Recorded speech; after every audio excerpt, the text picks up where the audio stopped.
Interesting thoughts, I must say. I was in Berlin in 1964, and that's where I met Xenakis. We were both there for the same year. The wall had gone up just a year or two before that, and the Ford Foundation had started a program to inhabit Berlin with artists from all around the world. From France there was Gilbert Ramy, and and of course Janis, and Yuji Takahashi was there, who worked closely with Janis, and they were back and forth to Paris a little bit. We drove from, that is we, I think it was Alvin Kern and myself, drove from Berlin to Paris to hear, Sharon, the name of the piece for piano and orchestra. No, Yuji played it. Sorry. Yes. Yeah, Ayanta, exactly. There was more than five brass in that first performance. It was at the Domaine Musicale.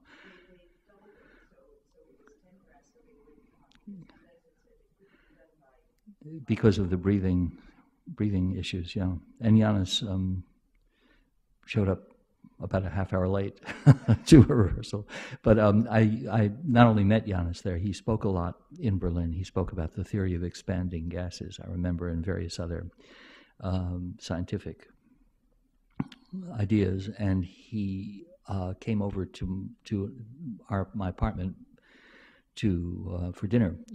I'd say, as I recall, fairly often, in fact. I had lived in Italy for a year before that, and we had just gone out to eat all the time in Italian restaurants, and I developed this wonderful taste for pasta. But in Berlin, there were no Italian restaurants to go to at that time, so I learned how to make it at home. And I invited Janis to come over, and just as a kind of human personal recollection, I was very taken the first time he came over for pasta, because he asked for bread along with the pasta. And I'd never seen that in Italy. Isn't that kind of interesting? Anyway, it was very interesting. I'd like to take up, just to follow what I'm about to say, Sharon, with one of Xenakis' comments, as you quoted, looking for universal law. I'm not sure if he meant universal in the sense of everyone thinking that way at one point in time, or if he meant for all time, that it was one of the perpetual truths. But my own sense of history as a one-time historian is that there is always, at every point, at every time in history, there is a certain paradigm, and everyone, or an idea in the air, and everyone who's cool sniffs that idea and expresses it in their music, and that is what constitutes the avant-garde. And the idea, certainly in 1964, when Janis was in Berlin, was complexity, and there were many ways that complexity was realized in John Cage's music through an underlying randomness, in Boulez's music, and in other composers' music who were serialists, in serialism. And everyone in different countries, more so than, the world is becoming more and more international, and the paradigms are changing less between different countries. There remain, I think, significant differences in the cultures of Europe and the cultures of the United States regarding determinism and regarding a sense of history. That is, in Europe, I think people tend to feel more and more that history shapes the next step. And in this country, I think that it seems to me that history is less of a bother to composers, and that people more freely say, as Morty Feldman said, that we'll step out of history. But the paradigm, when Xenakis was in Berlin, was certainly complexity. And his take on that was through his engineering background. And one of the aspects, what I'm about to say is by no means the only way of approaching or understanding what Janis meant about complexity. He saw it in many different lights and expressed it in many different ways. In some cases, what he did is actually enact a complex situation, as in Strategie, which was based on game theory, and two orchestras and two conductors sort of fought it out. And that process was a lot the nature of the structure of the pieces. But in that case, what he's doing is, in fact, creating a complex situation. In other cases, what he did is to compose a representation of complexity in his pieces. Now, when he started to work with electronic music in Diamorphose, an exploration, a kind of filtered noise, and the first example that I'd like to give is concrete pH or concrete pH, because it seems to me to be very, very close to many of the things that he told me, and that are very common knowledge. They have nothing special about what he said, but he talked about his time as a young man going camping up near Attica in northern Greece and being very influenced by the sound of cicadas. In other words, a cloud of sound made up of tiny particles. And this has been, for engineers, one aspect of complexity that started way back in the beginning of the Industrial Revolution, when people were concerned about heat transfer systems and where there were too many molecules to calculate the causalities of each molecule within the system. So people treated the whole system as a statistical entity, and you could talk about distributions and so on. And that is very much the way that is one aspect, I should say, of the way Yannis thought about complexity. And given that particular idea, in electronic music, there were not many tools, there were no tools available in 1958 to realize that. So what he did is to find processes of found sounds. Now, he had started to work in Pierre Schaeffer's studio at that time, and in fact, Pierre Schaeffer didn't want him to. But Yannis came based on a strong recommendation of Messiaen. And Luc Ferrari was for a brief time the director of the Groupe de Recherche Musicale in 1958, and I had a long talk with Luc several years ago, and he said he found Xenakis absolutely delightful, a delightful personality, and a lot of fun to work with. But he was apparently, Yannis was also a fairly controversial person, because the general paradigm for the Groupe de Recherche Musicale was les objets musicaux, the musical objects. That is, things were seen in terms of objects, and an object is an entity in itself that is separated from the rest of the world by some kind of boundary.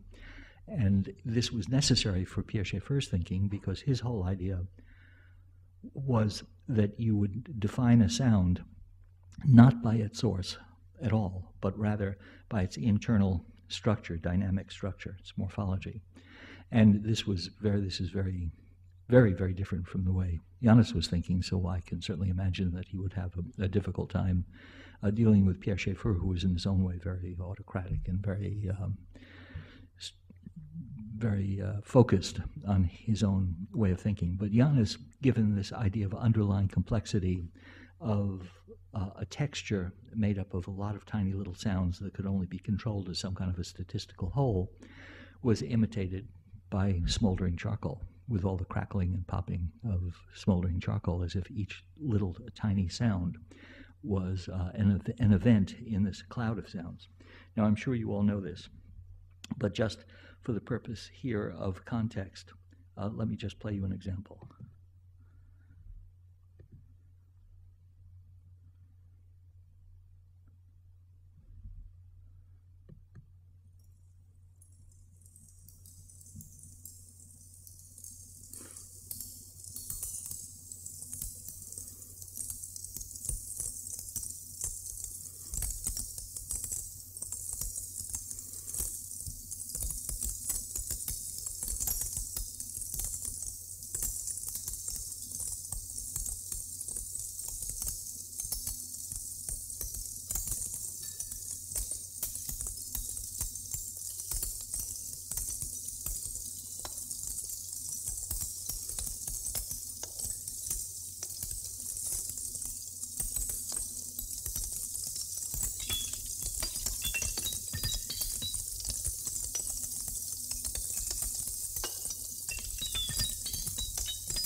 No, I'm playing just enough of that to give you a sense that this is really not about objects. that it is an ongoing process and that it continues this way throughout the duration of the piece. But I'd also like to point out, to contrast this a little bit with some other kinds of approaches. Now, I worked with John Cage. It was in the late 60s, so it was about 10 years after this, but it was typical of John's way of thinking. That is, the particular piece I have in mind is called Birdcage, and it was done with a lot of tables of random numbers, choosing selections of pre-recordings of birds and what sound engineers call the wild track, that is, things in the States, and John's singing himself Moreau, which was a series of random variations, one could say, of Thoreau's writings. Now, Kathy Barbarian was supposed to have come to New York to perform that at NYU, in fact, but she got sick, and so she couldn't come, and John sang it himself. So he sat there for a couple of hours, sort of in this croaking kind of voice, chanting these excerpts from Moreau, and he had recordings of them that he brought. So it was random numbers that took bird sounds recorded in Aviary's wild track and sounds of himself singing Moreau. And he turned to me at one point during our manipulations to produce the piece, and he said, of his own singing, he said, you know, it makes the birds seem less ridiculous. But he would never dream of changing that. He would never dream of interfering with that process.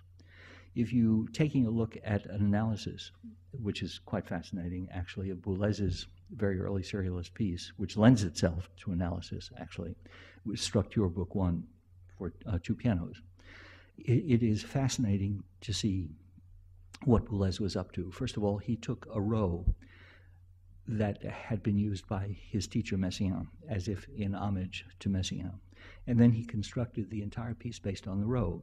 Now, there is nothing out of place in the entire piece. There is no intuitive note stuck in there somewhere. There is nothing that deviates from the particular rules of the game that he set out. Now, compare this approach of not deviating from the rules of the game, whether random or serial, with Janis's approach in charcoal, in smoldering charcoal. Janis changed it. He manipulated it with tape. He sped it up an octave higher, an octave lower, and thereby producing other kinds of sounds. Now, this has been, if not typical, it certainly happens very often, often enough to be definitely a part of his musical personality, which is to say that rather than just accept the randomness, accept the rules, that he would then impose his own intuitive personality on top of that and not hesitate to change it. In fact, sometimes it's Jean Arp, an artist, a Dadaist artist, who was one of the early people to use randomness, but he used it again, not like Cage, but what he did is to shake little pieces of colored paper in his hat and then let them float to the floor, and then he would manipulate the design. So he used randomness to suggest a design, but then he would not hesitate to change the design to add his own intuition to it. And Janis did add his own intuition to it, so that his pieces, in fact, had a certain imposed structure that they often had. This piece is so short that it was just one sound, but in many of his other pieces, there would be this cloud of sound, and then another cloud of sound, and then another cloud of sound, so that Janis was as if composing, certainly on a macro level, even if he made each individual cloud of sound representative of a certain statistical process.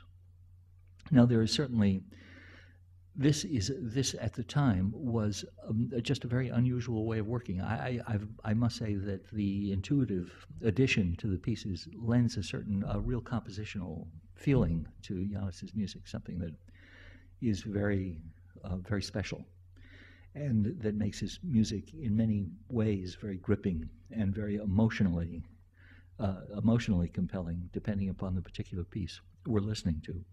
In Bohor, which he wrote in 1962, so that's 4 years after Concrete Péage, he again was looking for lots of little sounds. And in this case, he told me he had some Iranian bracelets, and he would shake them. But then, of course, he would manipulate them. So he would slow them down to produce sort of bell-like sounds, and he would speed them up to produce little clouds of sound. So I'd like to, just to remind you, play you a little bit of the middle of Bohor, actually.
Now, I remember being in Paris at about the time that Bohor was first played, and now it's thought to be about 27 minutes long. And I'm not sure, I think it's something like that on our recording of it. But there was a concert in Paris where it was over 60 minutes long, played at a very, very high volume, and drove a lot of people crazy, actually. I mean, it was a very, very controversial moment in music. And Janis was, of course, very straight ahead about it, very unapologetic, very uninfluenced by any negative reactions of the crowd. But the question that I would pose is how one listens to it, which I find, again, a very kind of interesting question. In tonal music, you always have the idea of, say, one word leading to another, or as if in a conversation, or one note leading to another, and you sense a structure developing, so you can listen to that over a long period of time and understand the development of what you might think of as a story. But in a situation like Bohor, for a long period of time, or any of these pieces, there is really no story being told. There is no development in time. There are changes in textures, but they're not directional changes in textures. They come in and they go out and they change, and by and large, what you're listening to is an ongoing process. That is something, certainly, that Janis had in common with John Cage. I supervised a performance of Harpsichord at the Brooklyn Academy of Music many, many years ago, but, well, it was in the 70s in the Le Perc space. Huge 4-hour performance with visuals and many harpsichords and so on. And afterwards, this had been organized, I'd been invited to do it by Lucas Voss, who was producing the series. And afterwards, Lucas had us all sitting on stage, and someone in the audience asked John Cage, who was one of us, but how do you listen to this? There is no structure. And John said, that's right, there is no structure. This is a process, like the weather, which we all thought was a very clever kind of answer. But the question remains a very interesting one of how you would listen to this, at least with traditional ears. And the point is, I think, since it reflects a lot of things that I do musically as well, that what you do is you just experience for a certain amount of time a certain process. But that also was, in a certain sense, in the air. It was even in the air in painting, which is a segue to Janis's interdisciplinary thinking. At that time, Jackson Pollock was doing pictures that certainly would be thought of as being statistical. His canvases were on the floor, and he poured paint, so that as he poured paint from a can, he could pour more paint more slowly and get a thicker texture of a line. And as he moved the can pouring less and more quickly, he got a thinner texture. And as a result, the entire painting, which is, in fact, usually contained within the edges of the canvas, not so much a frame, but the edges of a canvas, is still a statistical whole that really just has more of this color in that place and more of this color in that place, and so on. Very much like the, you might say, statistical music of the time. I found it always really very fascinating that Janis was really just not at all encumbered by the baggage that many conservatory graduates have to deal with when they finish a conservatory, in somehow where to check all that baggage of Bach fugues to deal with the issues of art in the present age. Can you, if you go along, for example, with my idea that at any point there is a paradigm in the air, there's an idea in the air, certainly Bach fugues are not really in the air these days in an electronic world at all. We are thinking very differently about music than tonal music. And if you agree with me that one of the paradigms, say, of the 20th century has been a growing understanding of complexity, then a conservatory graduate might have a bit of a problem resolving issues of how to make art if you accept the idea that art is about life and that it's not about what you learn in a theory class.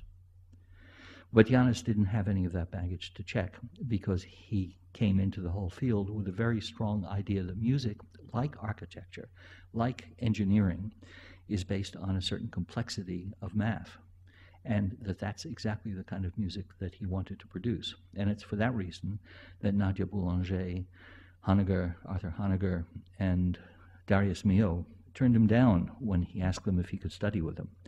Nadia Boulanger, interestingly, sent him to a friend of hers who advised him to go and speak with Messiaen at the conservatory. Now, I think that Messiaen probably shared with Janis, or at least had an extraordinary war experience. I'm sure you all know that right after the Second World War, that the British were occupying Athens and that they were trying to reinstall the monarchy, and that it was a very rightist kind of movement. And Janis was the commander of the Lord Byron Brigade in the resistance, and that he took part in a lot of street fighting against British tanks, and that he was in a building where a British tank had fired a shell and it exploded close to Janis, shattering his jaw and taking away an eye. And it was a war experience that I stayed with him clearly for the rest of his life. But Messiaen had also had a very touching war experience, a very strong one. And this is entirely a human speculation, but just to say it in a few seconds, the Messiaen was a prisoner of war in a German prisoner of war camp. The commandant of the camp, when learned he was a composer, gave him music paper and gave him a quiet place to work. And using that, he wrote for the instruments that were available in the prisoner of war camp, clarinet, cello, and so on, and that he wrote the quartet for the end of time. And when he had finished that, a performance was organized. The cello had only 3 strings. Interesting. And a very moving story, but everyone was required to attend in the prisoner of war camp. All of the prisoners, all of the guards, all of the officers, and the commandant were all there hearing the performance. And it was apparently moving enough so that the commandant gave Messiaen a forged passport to get out of Germany and get back to Paris, which he did. Well, when Messiaen, it certainly, that experience so unusual in the life of a musician, certainly must have enlarged Messiaen's worldly experience. He was certainly at an unusual time interested, for example, in nature and interested in emulating bird sounds and so on. He was very aware of the outside world. And when Xenakis went to see him, Messiaen reflected that, normally he would say that a composer should study harmony and counterpoint and so on, but in Xenakis' case, he had such a clear idea of how to use numbers and how to apply his engineering skills in music that he should just go ahead and do that. And so he invited Janis to come and attend his class, and I think that was 1952, which Janis did, and I think by the next year started attending it a little bit less regularly. But the point is that Janis had certainly visited the music world, but that he wasn't really a part of it in his education, and so he didn't have this baggage to check, and he even had Messiaen's endorsement in pursuing this whole idea of complexity and numbers. And this was based also on a very interdisciplinary approach, because they're a very similar thing, if not lots of little details leading to a cloud of sound or a cloud of anything, that there were other aspects of complexity that, of course, showed up in his calculations in architecture. And so that he could see parallels between all of the different fields of art and consequently view this in a much more holistic way than many musicians view contemporary music. For Janis, this was part of an overall view of art and human representation and human communication that was extremely important. In Berlin, it was very interesting that when he addressed many of the musicians there in talking about the theory of expanding gases, there's a little bit of incredulity there, wondering who is this person and how can he in fact think this way about music. And I'm not sure that that many people really gave him a lot of held him in immediate esteem, thinking of such far out kinds of ideas, with exceptions. I was fascinated myself, and I personally liked Janis a lot. And Yuji Takahashi was there as part of our crowd, of our international crowd of non-Germans that had been invited to live in Berlin. So we all formed a kind of community speaking English, Xenakis also speaking English. And among us, there was certainly always that solidarity, and there was also some understanding of what Xenakis was doing. Now,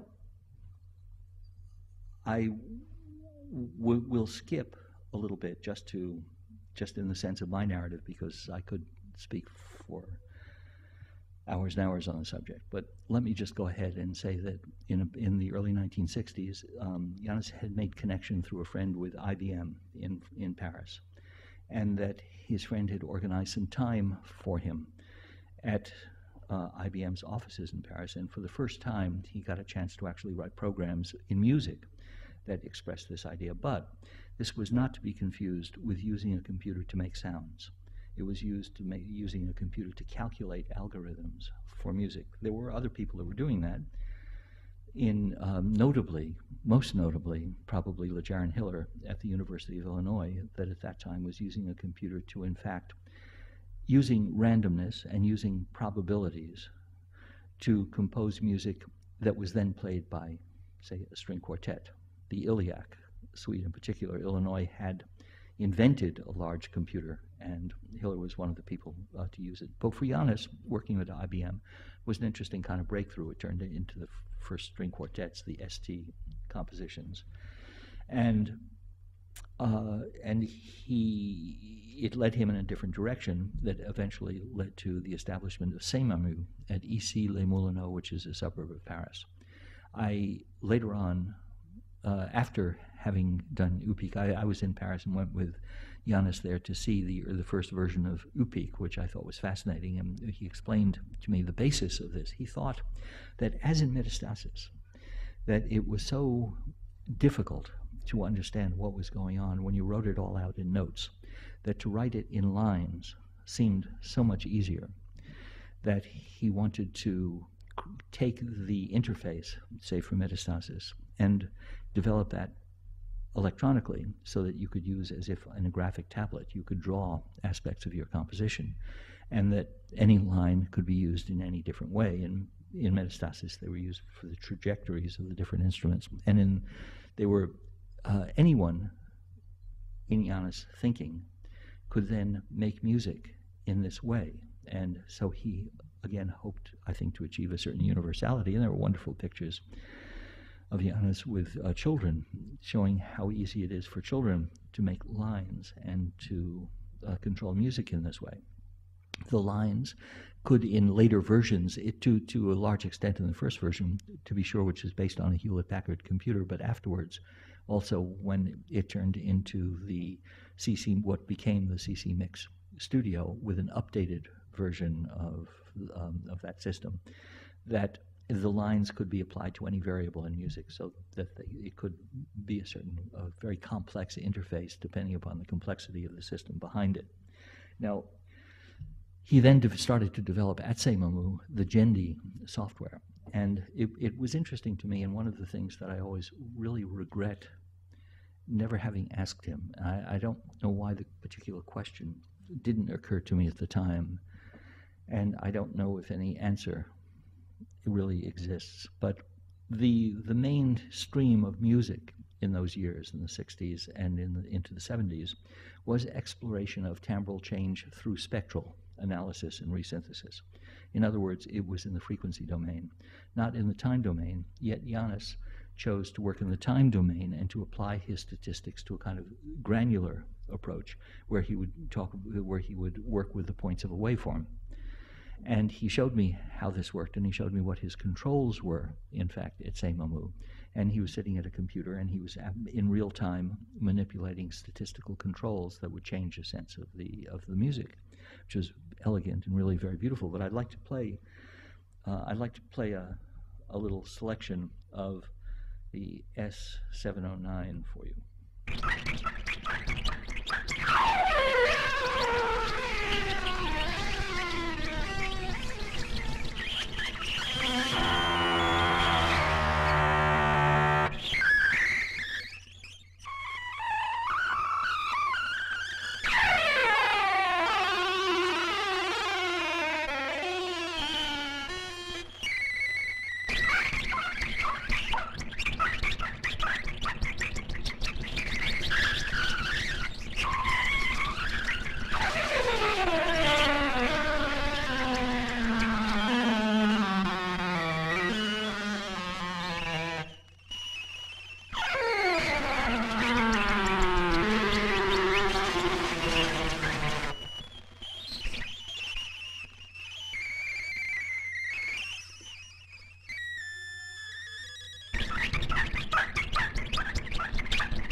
Sorry, I'm just fading this out.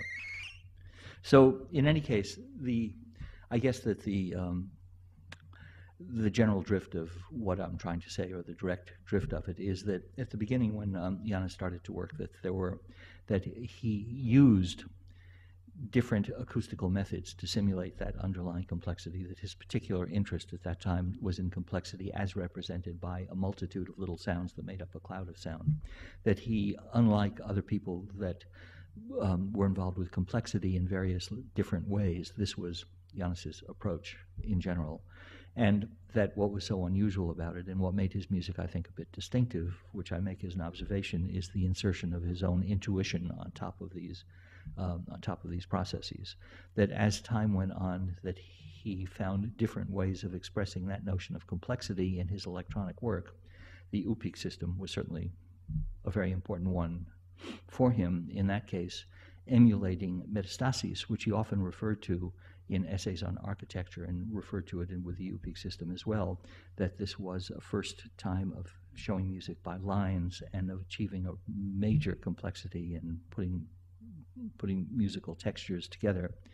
And then, as he developed the Gen D programs, get the feeling that had he worked at this for another decade, that it would have probably taken a different shape. But that's a kind of silly thing to say, because of course it would have if he worked further on it. But that it was very interesting to me that he chose the points of a waveform to work with probabilistically and to interact with it in real time, as against to take the structure and then interject afterwards his personality. So I hope you find these observations interesting, and thank you.